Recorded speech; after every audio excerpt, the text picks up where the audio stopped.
Nadie esperaba a la selección de Nueva Zelanda cuando aterrizó en el aeropuerto de Málaga.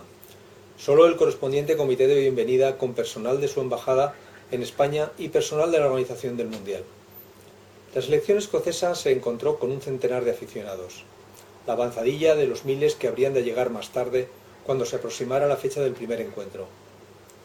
Mucho más concurrido fue el recibimiento que tuvo la selección de la URSS. Cuando los soviéticos descendían del avión, se encontraron con varios cientos de comunistas andaluces que saludaban su llegada con una gran pancarta y banderas rojas con la hoz y el martillo. Preguntando por los periodistas, un viejo comunista justificó el recibimiento. La Unión Soviética es la patria de todos los trabajadores del mundo. ¿Y si le toca jugar contra España?, inquirió uno de los periodistas. Yo no he venido aquí a hablar de fútbol. Los jugadores pasaron con absoluta indiferencia ante los congregados, rostros serios, aparentemente concentrados, tal vez preocupados por el calor. Habían dejado Moscú con 10 grados y la costa malagueña les recibía con más de 30. Anatoly Suranov pensó en eso, en cómo medicar a los jugadores para mejorar su rendimiento sin exponerlos a un colapso por las altas temperaturas. También pensó en qué clase de pancarta sacarían los que habían salido a recibirles si tuvieran que pasar horas haciendo cola para comprar huevos, leche o mantequilla. Eso era lo que habían dejado atrás por unos días.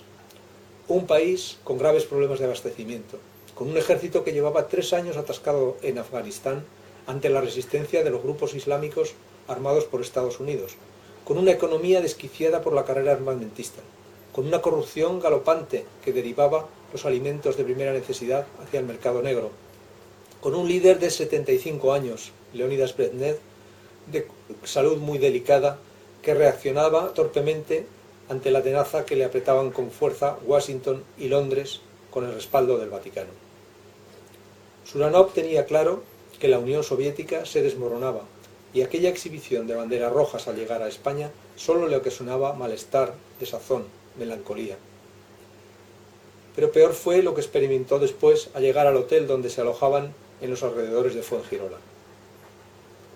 Si los comunistas malagueños habían decidido acudir al aeropuerto, un pequeño grupo de polacos, apenas media docena, había estado merodeando por las inmediaciones del hotel donde se concentraba la selección soviética. No portaban ninguna bandera, pero sí 3 pequeñas pancartas que agitaron ante los jugadores y el resto de la delegación cuando descendían del autocar camino de la recepción. Una pancarta estaba escrita en español, otra en inglés y la otra en ruso, pero las 3 decían lo mismo. El invierno es vuestro, la primavera es nuestra. El lema que habían extendido por el mundo los simpatizantes de Lech Walesa y el sindicato Solidaridad, desde el golpe de Estado de diciembre, cuando el general Jaruzelski, ante el irresistible ascenso del sindicato comunista, cortó la apertura, impuso la ley marcial y el toque de queda, cuando ya se presentía el rugir de motores de los tanques soviéticos en la frontera. Como Hungría en 1956 y Checoslovaquia en 1968, Polonia era carne de invasión. Un país encajonado entre la Unión Soviética y la República Democrática Alemana, las dos ortodoxias comunistas más firmes, no podía pretender volar por su cuenta sin arriesgarse a una intervención de los aliados del Pacto de Varsovia. Jaruzelski se había limitado a frenar la intervención extranjera al optar por una intervención propia, pero ni la detención de más de 2000 personas había conseguido frenar la pujanza de solidaridad, la resistencia popular, el vacío social a los colaboradores del régimen, los disturbios, las manifestaciones y la repetición de ese eslogan que ahora aparecía ante los futbolistas soviéticos. El invierno es vuestro, la primavera es nuestra. Los miembros de la delegación soviética mostraron ante el rechazo de la misma indiferencia que habían mostrado ante la adhesión. Ningún gesto ante el aliento, ningún gesto ante la provocación. Su proverbial frialdad no se alteró por el calor de la Costa del Sol, aunque cada cual llevara su procesión por dentro. A Suranov le irritó. Le molestaron aquellos polacos con sus pancartas. No hizo ningún gesto, no hizo ningún comentario. Pero por dentro se acordó del Papa Juan Pablo II y lo maldijo a él y a todos los polacos. Maldijo la religión. Pensó que la Iglesia Católica tenía mucha culpa del declive de la Unión Soviética. Mientras recogía su equipaje y subía las escaleras del hotel, Veía de reojo a los que protestaban. Tenía ganas de volverse y decirles: la culpa es vuestra. Pero no movió un solo músculo de la cara. Hacía meses que había perdido toda la esperanza de mejora en un país y sabía de sobras que no le convenía pensar así, que debía reorientar sus pensamientos, que ya no era momento de enfrentarse al enemigo, sino de acomodarse a él. Llevaba meses mentalizándose, cargándose de argumentos para seguir adelante con la decisión tomada. Pero no era fácil borrar tantos años de entrega a una idea, y a veces, sin poder evitarlo, le ardía en el interior un rescoldo de patriotismo soviético y se incendiaba por dentro de forma visceral y automática. Tenía que controlar esos impulsos, esos y los contrarios. Ante los demás tenía que mostrar un control absoluto, ninguna debilidad, tan solo la profesionalidad y el rigor con que le habían educado. Pero no era fácil mostrarse sereno en sus circunstancias, después del paso que había dado unos meses antes, cuando tomó la decisión de huir a Occidente. Se había movido con mucha prudencia, aprovechando sus contactos internacionales forjados tras años de asistencia a competiciones deportivas. Había medido cada paso, había calculado cada palabra. Sabía que vivía permanentemente observado y había aprovechado el más mínimo resquicio para moverse con discreción y garantizarse un respaldo. Tenía algo que ofrecer. Conocía muchos de los resortes que propiciaban los éxitos deportivos, no solo de la Unión Soviética, también de otros países del Este. No escaparía como un miserable pidiendo limosna. Solo lo haría haciendo valer su estatus. No dejaría su céntrico apartamento de Moscú para pudrirse en un arrabal de Londres. Sus contactos le habían garantizado ayuda y un trato especial, y el lugar elegido para concertar el paso definitivo era España, la Costa del Sol. Málaga en pleno Mundial de Fútbol. En cuanto estuviera en suelo español, no tardarían en contactar con él. Durante el vuelo se había preguntado si habría alguien más en la expedición con sus mismas expectativas. Podrían ser todos o ninguno. Allí nadie se miraba abiertamente, y al mismo tiempo todos se observaban de reojo. Podría ser Chivadze, o Sitadiatlin, o Chanov, o Demianenko. Podía ser el utillero, el masajista o cualquiera de los técnicos. Podía ser el propio Konstantin Berskov, el seleccionador, que no se había reprimido a la hora de criticar a sus jugadores por falta de convicción. Podía ser cualquiera de los federativos que acompañaban al equipo. Podía ser cualquiera de los comisarios políticos que se hacían pasar por federativos. Todo este conglomerado de frialdad y desconfianza se distribuyó por las habitaciones del hotel de dos en dos. Cada uno vigilaba a su par. Cada uno se sentía vigilado por el otro. Suranov compartía espacio con el médico. En realidad los dos aparecían registrados como doctores y trabajaban de forma conjunta, aunque uno lo hiciera para prevenir y curar y el otro para exprimir el esfuerzo y multiplicar la resistencia. Una vez instalados, lo primero que hizo Suranov fue ausentarse con la excusa de recorrer el hotel para situarse dónde estaba cada cosa. No mentía. Subió a la azotea y contempló el paisaje. Bajó a los jardines y vio a la gente bañándose en la piscina. Vio la cafetería, el gimnasio y una pequeña sala de juegos. Pasó junto a las cocinas y la lavandería. Subió en los ascensores, bajó por las escaleras, se fijó dónde estaban las tomas de agua y las salidas de emergencia. Finalmente recaló en la pequeña tienda que había en la entrada cerca de la recepción. Allí había abanicos, camisetas, tazas y llaveros con la figura de Naranjito, burritos de peluche con un colgante de mijas, figuritas de nazarenos de Semana Santa, carteles de toros, peinetas, monteras, muñecos de toros con banderillas clavadas en el costado. También botellas de diferentes bebidas, Montilla, Moriles, Sherry, Málaga Virgen.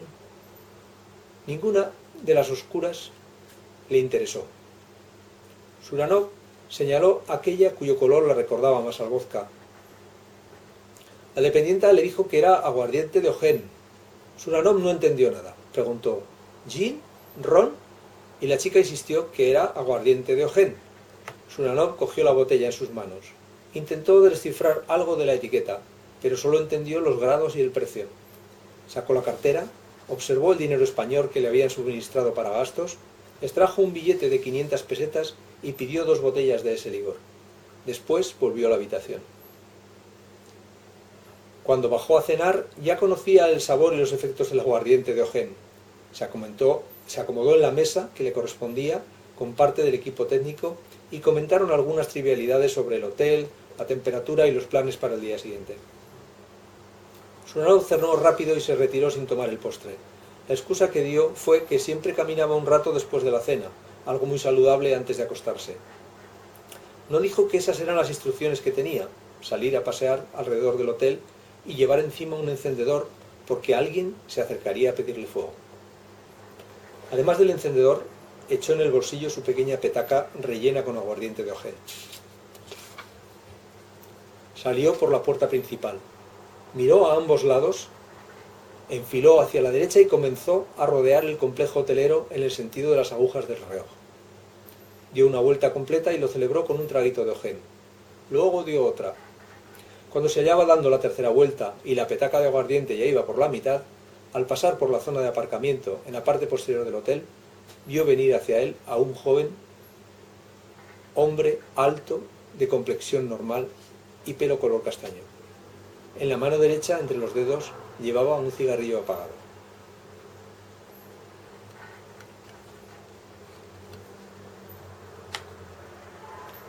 El piso es pequeño y la renta no es barata. Es lo que hay.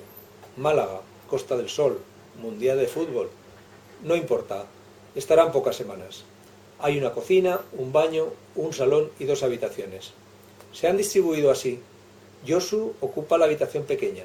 Mario y Mikel comparten la más grande. Hoy han pasado el día recorriendo las carreteras, buscando vías de acceso y vías de escape. Llegar, golpear y escapar lo más rápido posible. Para eso han peinado todos los alrededores de Málaga. Cada vez que han pasado por delante de una casa cuartel de la Guardia Civil, Mikel ha apuntado con el dedo y ha dicho: «Putos españoles». Llegan cansados, se quitan los zapatos y dejan las pistolas en sus habitaciones. Mario y Mikel abren unas cervezas y se acomodan en el sofá mientras Josu prepara algo de cena. Hará unos huevos fritos, pero antes tiene que fregar la sartén, sucia desde la noche anterior. En el fregadero también se acumulan algunos platos, algunos cubiertos y las tazas que han usado para el desayuno. Josu grita desde la cocina: «¿Podéis fregar los putos cacharros?». Unos segundos después aparece Mario. Josu le pide que empiece por la sartén. Mikel enciende la tele. Están hablando de la guerra de las Malvinas. Comentan la eficacia de los misiles Exocet que utiliza el ejército argentino y el pavor que infunden los cuchillos que usan los soldados gurkas nepalíes del ejército británico. Contra lo que pudiera parecer, la victoria se está inclinando decididamente del lado de los del cuchillo. También en Oriente Medio la guerra entre Irán e Irak parece a punto de cerrarse en beneficio de los primeros. Mikel observa todos estos conflictos internacionales con una cierta indiferencia. Se interesa más cuando se comenta la noticia de un atentado en Irlanda del Norte. Y mucho más cuando el presentador anuncia una noticia de última hora referida a un asesinato cerca de Bilbao. Mikel da una voz para avisar a sus compañeros. ¡Una acción en Santurce! Mario y Josu acuden presurosos al comedor. En la tele están contando que ha muerto a tiros un comerciante de vinos de 48 años. 2 hombres han entrado en su establecimiento, La Flor de La Rioja, y le han disparado sin mediar palabra. «¿Qué era? ¿Un chivato?», pregunta Josu. «No sé, aquí no te lo van a decir», comenta Mikel. «Chivato, camello o facha, da igual», dice Mario. «El caso es que ya no nos joderá más». Los 3 se quedan enganchados al televisor durante unos minutos hasta que alguien percibe que está saliendo humo de la cocina. Josu cae en la cuenta. «Me cago en la puta, el aceite». La sartén que ha dejado en el fuego parece una chimenea humeante. La retira, arroja el aceite por el fregadero, abre el grifo y abre también la ventana. La sartén ha quedado ennegrecida. Josu está enfadado por su torpeza. «Que le den por culo, abriremos unas latas». Un rato después, los 3 están comiendo bocadillos de sardinas con pan revenido del día anterior. Al menos la cerveza está fresca. Y el ánimo no flaquea. Las cosas van bien para la organización. Hay muchos frentes abiertos y ningún militante baja la guardia. Hay acciones casi todos los días. Sabotajes, ametrallamientos, ejecuciones. El hacha no deja de golpear una y otra vez al enemigo. Dale que te pego. Con firmeza revolucionaria, La victoria está cada vez más cerca. Mal cenados pero con el ánimo intacto, los tres se retiran a la cama. Mario y Miquel no tardan en quedarse dormidos. A Josu le gusta leer antes de dormir. Coge un libro de los que tiene en la mesilla. Elige el de los testimonios del Che Guevara. Lee sus diarios, sus cartas, sus discursos. Lee y reflexiona. Lee y aprende. No hay experiencia más profunda para un revolucionario que el acto de guerra, dice el Che en una de sus cartas. En otra lee: nuestra libertad y nuestro sostén cotidiano tienen color de sangre y están henchidos de sacrificio. Ahí Josu vuelve a emocionarse recordando a Kepa y Juanan. Sabe muy bien lo que es la sangre y el sacrificio. Sigue leyendo. Lee el mensaje al Congreso de la Tricontinental. Es preciso, por encima de todo, mantener vivo nuestro odio y alimentarlo hasta el paroxismo. El odio como elemento de lucha. El odio implacable al enemigo. Un odio que impulsa más allá de las limitaciones naturales propias del hombre y lo transforma en una máquina de matar, efectiva, seductora y fría. Así deben ser nuestros soldados. Un pueblo sin odio no puede vencer a un enemigo brutal. Josu mira el reloj. Quizá debería apagar la luz y dormirse, pero vence la tentación de la comodidad. Cierra el libro del Che, coge el manual de euskera que está sobre la mechilla y se dispone a estudiar un rato. Aún podrá memorizar unas palabras antes de que le venza el sueño.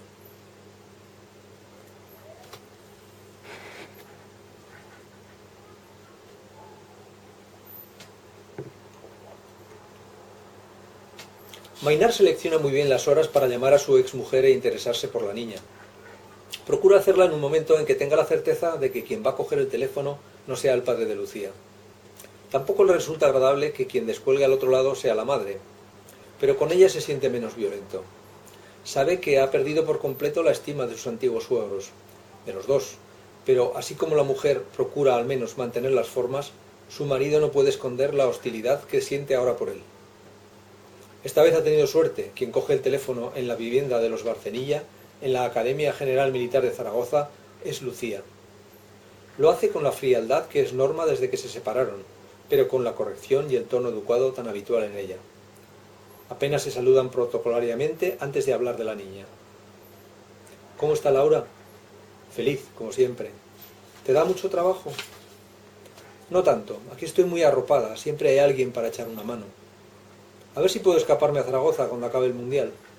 No te preocupes, no hace falta que vengas. Quiero ver a Laura. Sí, pero tranquilo, Laura puede esperar. Ya sabes que ella no echa en falta a nadie. Se va con todo el mundo y aquí es el juguete de todos. Ya me imagino.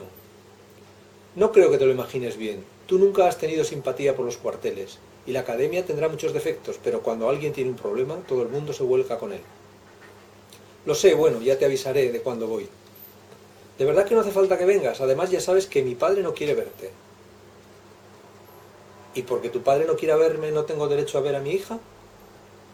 Tienes todo el derecho del mundo, pero mejor que no sea en Zaragoza.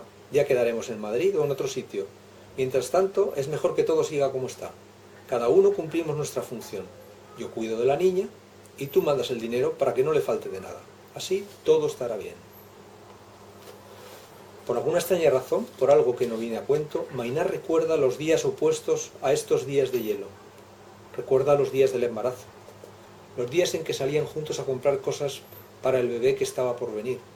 Los días en que calculaban cuánto tiempo dejarían pasar antes de buscar un segundo hijo que finalmente nunca llegó. Recuerda las listas con nombres de chico, las listas con nombres de chica, las bromas sobre ponerle al bebé nombres de algún anciano pariente, el tío Lamberto, la tía Indalecia. Recuerda que aún no había nacido y ya hablaban de a qué colegio les gustaría que acudiera. Recuerda y se pregunta cómo serán los recuerdos de Laura. Duda que su hija tenga memoria para las cosas lejanas. Laura es como un pez, solo vive lo inmediato, el presente, el instante. Laura es un pez que se le escurre cada vez más lejos, la niña que no se ajustó a sus planes, la hija que nunca quiso tener, la que nunca ha sabido cómo tratar, la cuña que se insertó entre él y Lucía, la inesperada, la mala fortuna.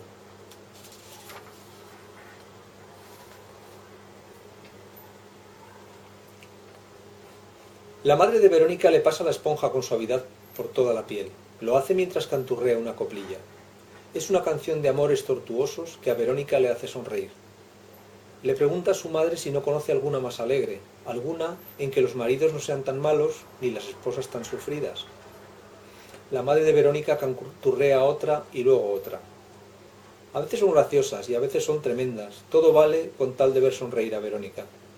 Porque cuando Verónica sonríe parece que se apaciguan los dolores que siente por todo el cuerpo. Por eso la madre de Verónica disfruta teniéndola en la bañera, llenándola de espuma, lavándole el pelo, cantándole como cuando era niña. Por eso prolonga el baño rato y rato, pero en algún momento hay que acabar. La madre de Verónica llama a su marido para sacar a la chica de la bañera. Su marido acude con toallas y obedece las instrucciones que le va dando su esposa. El padre de Verónica no sabe a dónde mirar. Su hija ya es una mujer y siente pudor al verla desnuda.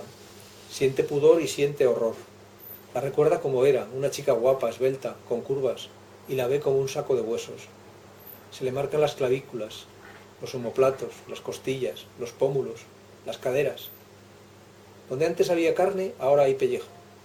Tiene los pechos caídos como una anciana, y los ojos miran desde tan adentro que parecen a punto de perderse en la oquedad de una calavera.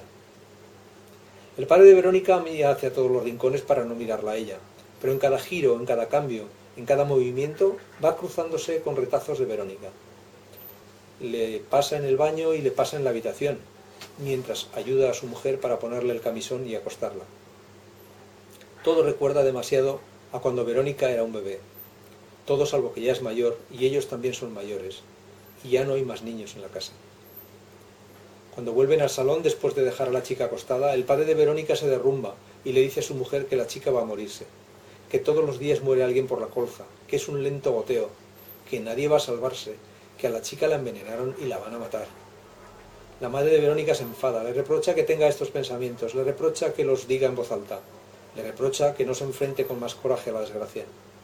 La madre de Verónica dice que no y que no, que Verónica lleva camino de curarse, que Verónica va a salir adelante, que no mueren todos los del síndrome tóxico, que algunos van aguantando, que cada día que pasa es una victoria y que mientras tanto la medicina no para de avanzar. Los dos se quedan callados.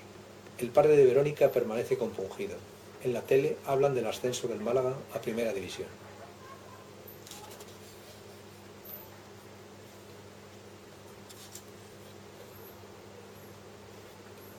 Dammers dejó Wellington con los primeros avisos de la llegada del invierno y aterrizó en Málaga con un calor poco agradable para quien, originario del norte de Inglaterra. Al menos era una oportunidad de volver al ritmo normal de las estaciones, siempre mejor que pasar una Navidad en pleno verano y pelarse de frío en agosto. Dammers hizo todo el viaje junto a Hibbard, su teórico jefe, un diplomático neozelandés nombrado responsable de las relaciones con el Real Comité Organizador. El hombre enlace, su valedor y el único que sabía que Dammers no viajaba por motivos futbolísticos, aunque desconocía su misión exacta. Hibbard no hizo preguntas y Dammers no dio más explicaciones. En el larguísimo viaje entre Nueva Zelanda y España hablaron de fútbol, de rugby, de cricket, de Polonia, de Afganistán, del Líbano, de las Falklands, de cualquier cosa menos de sí mismos. Dammers apenas tuvo roce con el resto de la expedición. No aprovechó las escalas en diferentes aeropuertos para hacer amistades. Se limitó a permanecer al lado de Hibbard y saludar cortésmente cuando éste le presentaba como su ayudante. Al llegar a Málaga estaba anquilosado con los músculos adormecidos por pasar tantas horas en el asiento del avión. A ello se unía la desorientación propia del cambio horario. Y después el calor, el gran contraste entre las temperaturas que encontraban y las que habían dejado. Cualquiera en su situación habría optado por tomar unos días para aclimatarse, pero Dammers no podía. Las instrucciones eran contactar cuanto antes. Desde el principio había contado con un factor que consideraba beneficioso: el ambiente cosmopolita que esperaba encontrar en Málaga por la unión de dos factores: el habitual, por tratarse de una zona de gran afluencia turística, más el propio ambiente internacional generado por el Mundial de Fútbol. Y esa percepción quedó corroborada en cuanto puso el pie en el hotel de concentración y confirmó que compartían espacio con visitantes de diferentes países europeos e incluso de algunos árabes. Los rusos no estaban allí, pero no andaban lejos, a unas 20 millas, y según sus cálculos ya debían de llevar un par de días en España. Y en eso habían errado sus fuentes. En realidad, por un encuentro amistoso de preparación concertado a última hora, llegaban al día siguiente, el mismo día en que Dammers, tras una jornada en la que apenas descansó por los diferentes desajustes que sentía en el cuerpo, se aprestó a cumplir con la hoja de ruta que le habían trazado sus superiores, en la que figuraba un acercamiento inmediato a Suranó. Dammers dedicó la mañana a ubicarse, recorrió el hotel por dentro, inspeccionó los alrededores más inmediatos, visitó los campos de entrenamiento, hizo un listado con los bares, restaurantes, oficinas de cambio de moneda y agencias de alquiler de coches en el entorno más próximo. Compró planos de Málaga y mapas de la Costa del Sol y marcó en ellos los puntos que debía tener en cuenta: los hoteles donde se alojaban la Unión Soviética y Escocia, el estadio de la Rosaleda, el puerto, la estación del tren, el aeropuerto, el consulado británico, la comisaría de policía, las principales carreteras de acceso y salida de Málaga, Marbella y Fuengirola. Con todo bien aprendido, volvió a la calle y se encaminó a alquilar un coche. Todos los vehículos que le ofrecían le resultaban extraños, y no solo por algo tan evidente como el volante a la izquierda, también porque eran modelos que no solía ver en Inglaterra, y mucho menos en Nueva Zelanda. No le convencía el Ford Fiesta ni el Renault 5, ni mucho menos el Seat Ritmo, que eran los vehículos que más abundaban en la agencia, pero sí hubo uno que le gustó, o al menos uno que reconocía. Le dijo al hombre de la agencia que quería aquel del fondo, el Vauxhall Astra, que se encontraba en un rincón. El único coche que identificaba. Pero el encargado le dijo que no era el coche inglés que él pensaba, sino el mismo modelo en versión alemana. Es decir, un Opel Kadett modelo de 1979 con tracción delantera y amplio maletero. Le aclaró que en todo era el mismo coche, salvo en el nombre, y lógicamente en la posición del volante. Vauxhall para los países donde se conduce por la izquierda, Opel para el resto. Ese detalle era lo de menos. Además de ser el único que le resultaba familiar, era el coche potente y robusto que necesitaba. Se lo quedó. Dammers había pasado los últimos 4 meses y medio repasando intensamente sus conocimientos de ruso y español. En ruso manejaba un vocabulario muy básico, pero en español, que siempre le había interesado por la posibilidad de un destino en América Latina, era un idioma en el que se desenvolvía con cierta soltura. Más que suficiente para entender las instrucciones básicas para conducir el coche alquilado. Lo que no había podido probar en Nueva Zelanda era la conducción por la derecha, así que decidió dedicar la tarde a practicar en ese sentido. Le sobraba tiempo hasta la hora de la cena. Consultó el plano, pidió que le identificaran por dónde tenía que salir para tomar la carretera de Málaga, y aunque se le caló un par de veces, en cuanto cogió el punto al embrague, enfiló la ruta hacia la capital de la provincia, con precaución y poniendo los 5 sentidos en centrarse en esa forma de conducir opuesta a la que estaba acostumbrado. Le resultó más fácil de lo que había temido. Cubrió el trayecto entre Marbella y Málaga sin ningún sobresalto, fijándose bien en un desvío a Fuengirola por donde debería internarse más adelante. Manejarse por la ciudad le resultó un poco más difícil, sobre todo porque los españoles eran unos conductores más impacientes y bruscos de lo que estaba acostumbrado. Dammers veía a una persona en la acera junto a un paso de cebra y reducía la velocidad 100 metros antes.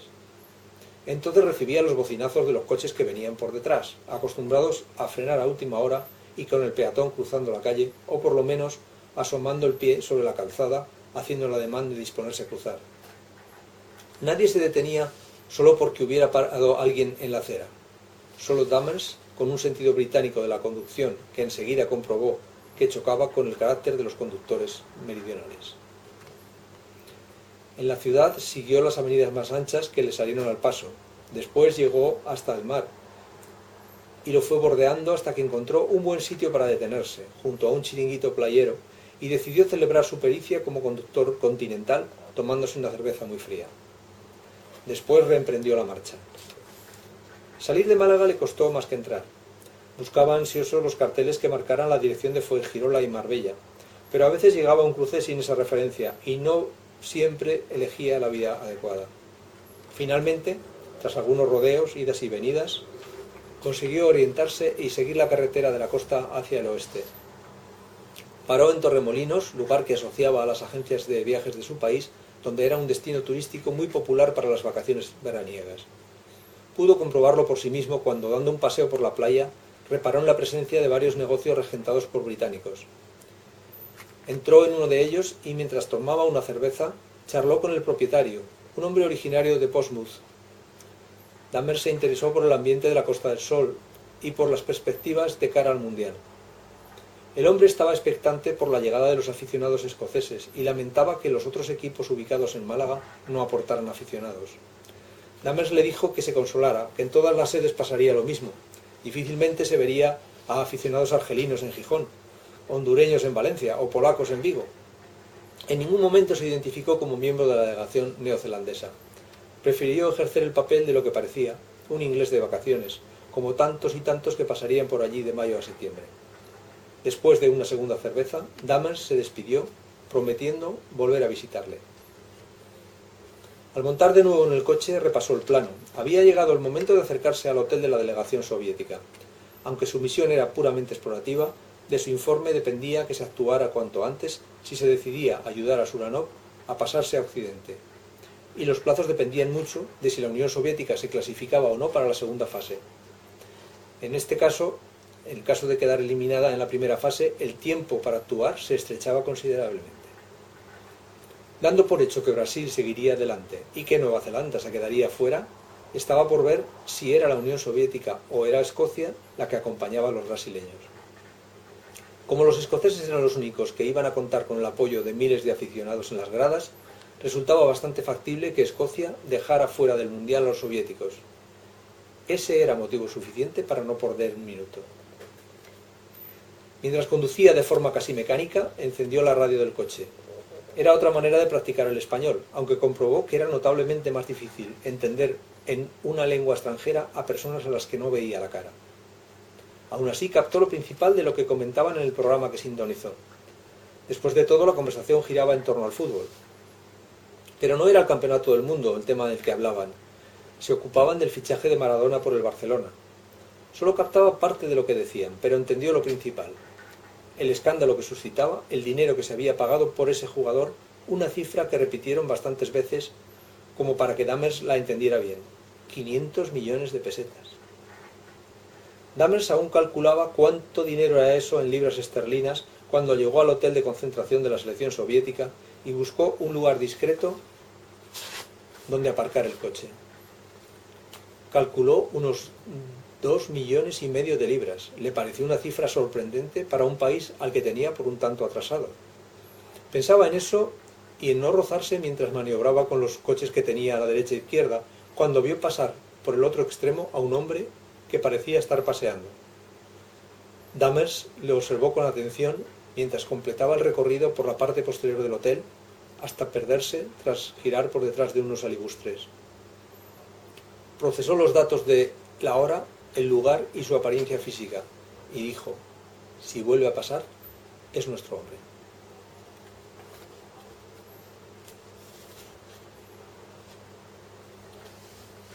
La cita es en Arroyo de la Miel, cerca de Benalmádena, en el campo de fútbol del Tomillar. La selección de Nueva Zelanda se enfrenta en un partido amistoso con el Atlético Benamiel. Antes de llegar allí, Maynard ha hecho varias averiguaciones. Ha hablado con el hombre que alquiló el coche a Dammers, pero también con un funcionario del consulado español en Auckland que se ha mostrado especialmente diligente a la hora de colaborar con él. Gracias al diplomático español de las Antípodas, sabe que los medios de comunicación neozelandeses no han informado de la desaparición de Dammers, algo que sorprende a Maynard porque con la selección de Nueva Zelanda viajan 7 periodistas de aquel país. Pocos en comparación con cualquier otro de los equipos presentes en el Mundial, pero suficientes para hacerse eco de cualquier incidente que afecte a la expedición, máxime en los días previos a que comience la competición, cuando no hay grandes cosas que contar. Maynard ha concertado un encuentro con Gibbard, el supuesto jefe directo de Dammers. Tal y como suponía, este llega acompañado de la intérprete, la mujer de la personalidad escindida, la que según las circunstancias y el lugar puede ser Julie Creswell, o puede ser Julia Merino. Esa peculiaridad fascina y aturde a Maynard. Por un lado, le hace pensar en las actrices, acostumbradas a la dualidad del nombre original y el nombre artístico. Por otra, le parece algo insano que alguien que ejerce una profesión normal. Admite esta esquizofrenia en los artistas tan habituados a desdoblarse en varios personajes, pero considera que no puede ser bueno en ningún otro ámbito profesional. Piensa que él se volvería loco si tuviera que sufrir ese desdoblamiento. Por supuesto, no comenta nada de ello cuando se reencuentra con Julie. Se saludan cordialmente y deja que ella le presente a Roger Gibbard. Lo primero que aprecia Maynard en Gibbard es algo que echó en falta en el presidente de la Federación: un aire de preocupación, un gesto de inquietud que en el presidente le había parecido más bien de incomodidad. Maynard comienza preguntando cuánto hace que conoce a Damas. Gibbard dice que no mucho. Maynard le pide que concrete más. Gibbard habla de unos meses. Maynard pregunta por qué Damas tiene pasaporte británico, cuál es su función durante el Mundial y cuál su trabajo en Nueva Zelanda. Gibbard dice que por su origen miles de personas en Nueva Zelanda tienen pasaporte británico, incluidas muchas de las que han venido con la selección, como el propio seleccionador, y añade que a Damas se le contrató para ser su ayudante y que en Nueva Zelanda trabaja en la empresa privada. ¿Qué clase de empresa? No lo recuerdo, creo que algo relacionado con la importación y exportación, traduce Julia. ¿Ha dejado su trabajo fijo en Nueva Zelanda por uno de 3 semanas en España? No es necesario, solo necesitaba adaptarlo a sus vacaciones. ¿En Nueva Zelanda se pueden utilizar las vacaciones para trabajar en otra empresa? Nosotros no somos una empresa, somos la Selección Nacional de Fútbol. Es algo absolutamente excepcional, porque es la primera vez que nos clasificamos para una fase final del Campeonato del Mundo. En circunstancias así todo el mundo quiere colaborar, también las empresas. Gibbard ha contestado a la última pregunta con un tono de cierto malestar, aunque Julia lo ha traducido con su permanente sonrisa. Maynard sigue sin ver claras algunas cosas. Maynard pregunta si Gibbard le encargó a Damas que alquilara un coche. Gibbard titubea, dice que comentaron que sería útil. Usted acaba de volver de Sevilla. ¿Alquiló un coche para ir allí? No. ¿Cómo hizo el viaje? Me llevaron. ¿Y quién le llevó? Personas del Real Comité Organizador. ¿Ponen coches con conductores a su disposición cuando lo necesitan? Depende de las circunstancias. ¿Qué circunstancias? Si son ellos quienes nos reclaman para una reunión, obviamente ponen un coche a nuestra disposición. Si es una actividad que hemos programado nosotros, entonces tenemos que buscar por nuestra cuenta la forma de desplazarnos. Con algunas respuestas no es fácil, pero Julia se esfuerza por ser a la vez rápida y rigurosa, por dar la mayor fluidez al diálogo a 3 bandas. Maynard no afloja. ¿Qué tipo de actividades van a hacer aquí? Sociales, diplomáticas, de relaciones públicas. En este momento somos la imagen exterior de nuestro país ante un acontecimiento que van a seguir millones de personas en todo el mundo. ¿La ausencia de Damas le supone un gran inconveniente? Sí, un gran problema.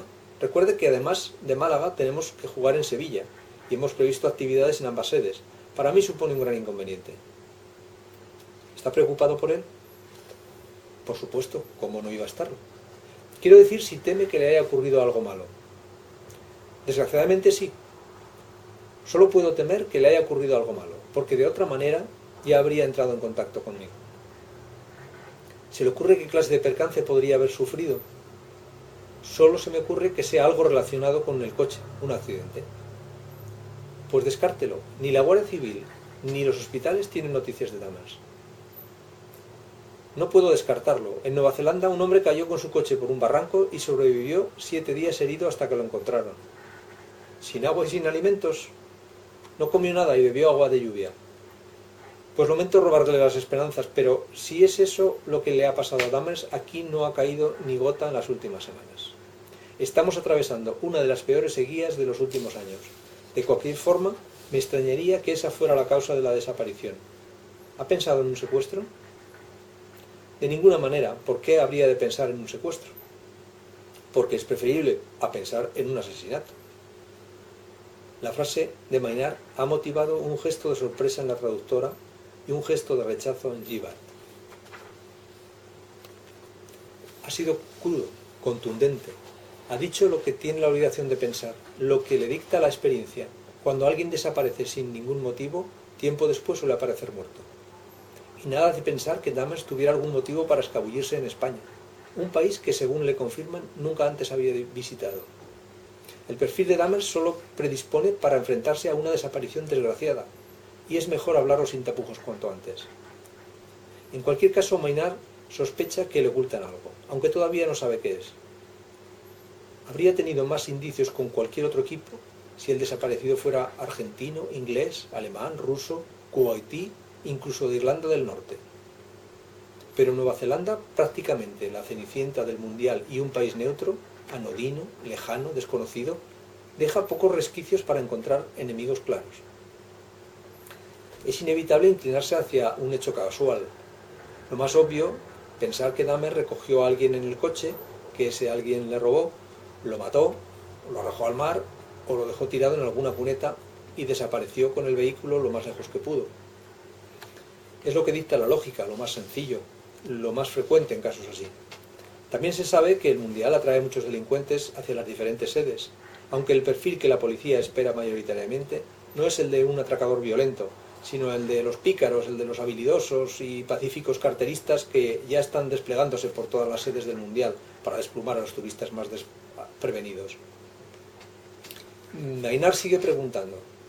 Quiere saber algo sobre la familia de Dahmer y quiere saber si ya les han informado de su desaparición. También quiere conocer los hábitos del desaparecido. Si bebe, si toma drogas, cuál es su orientación sexual. Preguntas a las que Gibbard no quiere contestar. Preguntas ante las que se escuda en un total desconocimiento de la vida privada de su ayudante, a quien, recalca, conoce desde hace muy poco tiempo. Maynard insiste en el tema familiar y Gibbard acaba reconociendo que no les han informado aún. ¿Por qué? Porque aún es pronto y confiamos en que se resuelva antes de alarmar a nadie. Maynard quiere apretarle más las clavijas a Gibbard. Cada vez está más convencido de que le oculta datos. Pero un incidente en el campo hace que se detenga el juego y que la atención de todos, incluido Gibbard, se dirija hacia lo que pasa en el césped. Un jugador de Nueva Zelanda está tendido en el suelo. Le rodean varios compañeros.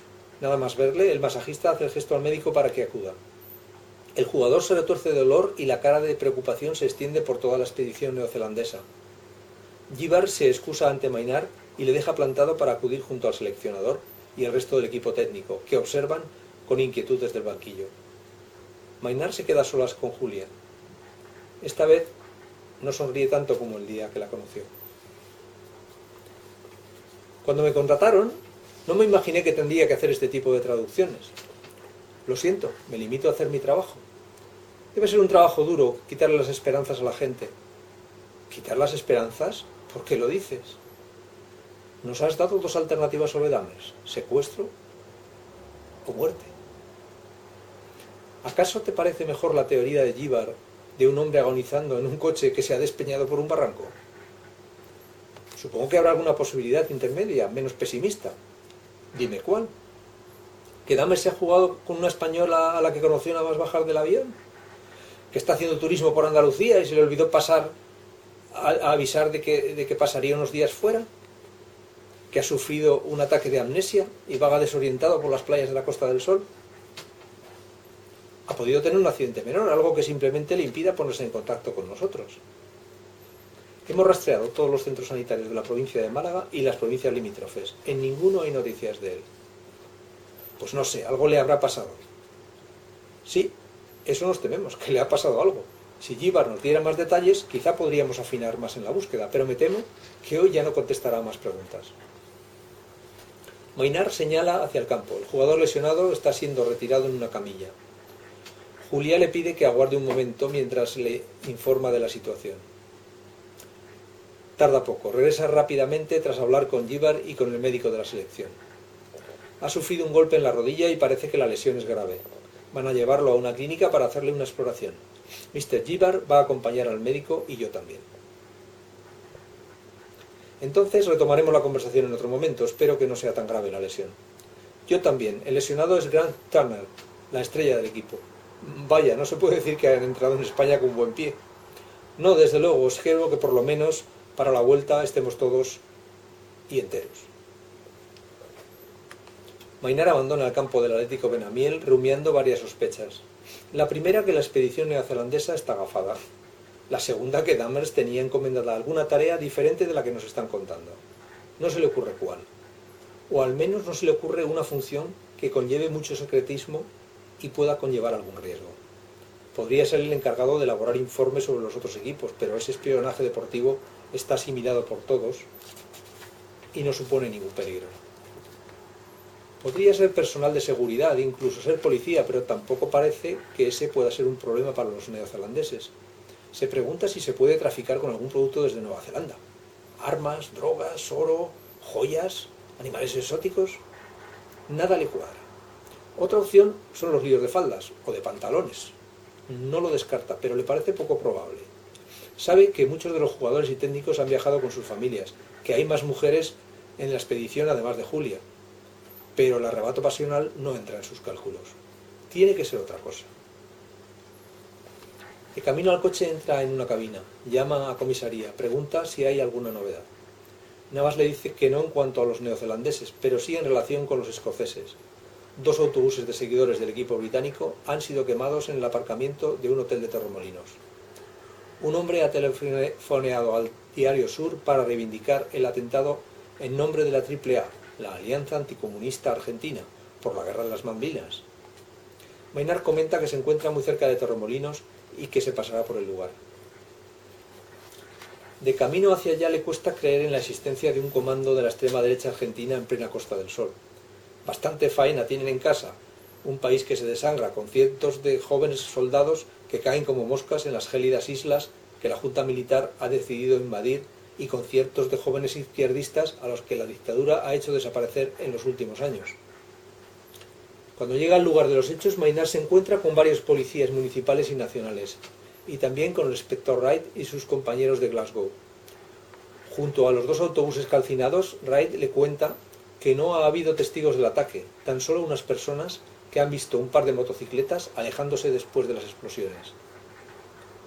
No han sido bombas, todo apunta hacia cócteles Molotov.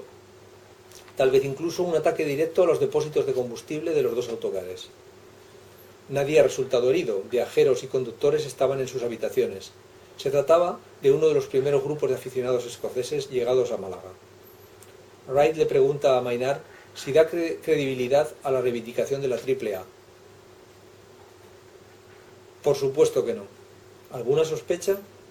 Quemar un autocar es demasiado fácil. Ha podido ser cualquiera que no tenga simpatía por Escocia. Eso es imposible. Los escoceses gustamos a todo el mundo. Maynard sonríe. Todavía no sabe si lo de Wright es ingenuidad o ironía. Pero le hace gracia.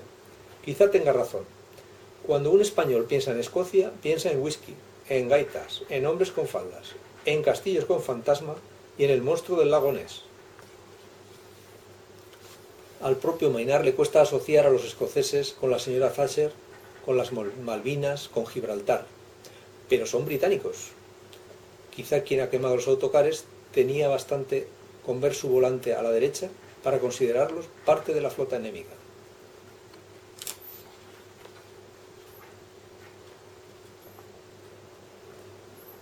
Un hombre habla por teléfono en su despacho de la planta 20 de uno de los pocos rascacielos de Moscú.